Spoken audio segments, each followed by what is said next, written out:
Hello guys, welcome back to my YouTube channel. It's me again, Mary. Today's videos guys is all about tutorial tayo. So ngayon, ituturo ko sa inyo kung paano tayo mag-add ng ating custom thumbnail using our Android phone. So let's get started.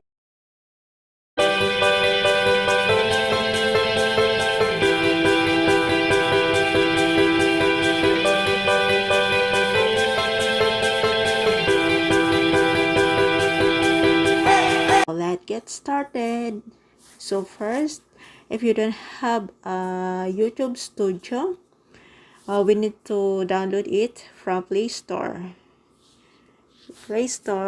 Then type YouTube Studio.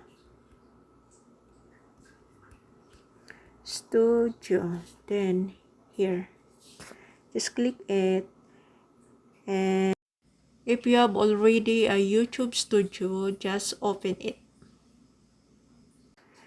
Then yung mag-appear sa ating screen. So punta tayo sa left upper corner. Yung 3 line dyan, makita natin sa left. I-click natin siya. Then makikita natin dyan dashboard, videos, playlist, comments, and analytics. So we need to click videos. Then after that, lahat ng na-create natin na videos, makikita natin sa screen. So lahat po yan, makita natin sa ating screen ngayon. Then punta tayo sa videos dito, kung saan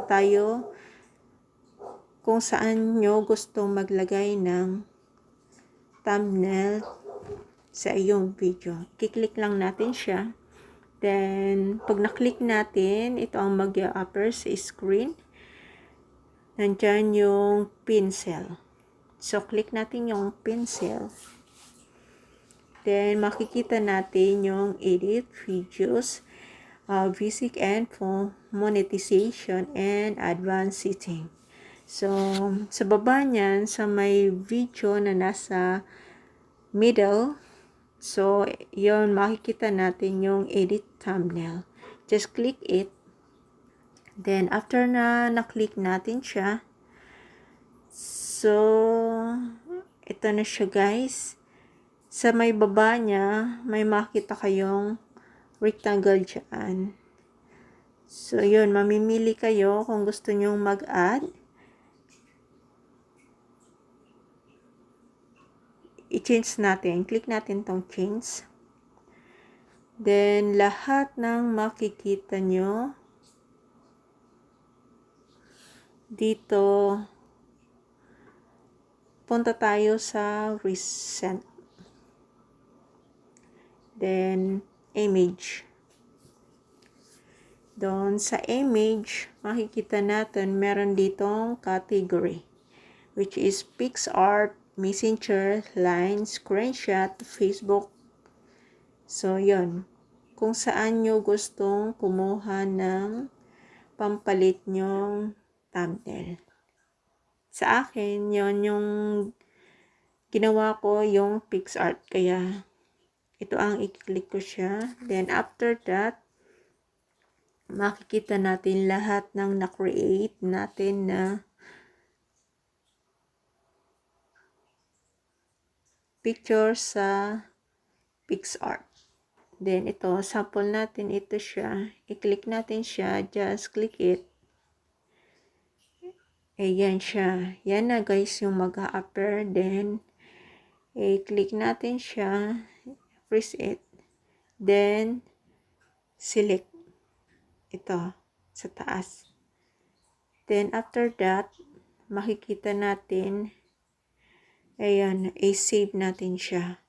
Just click save.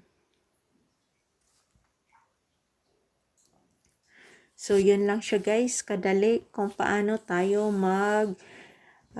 lagay ng thumbnail sa ating YouTube videos na gamit ang Android phone.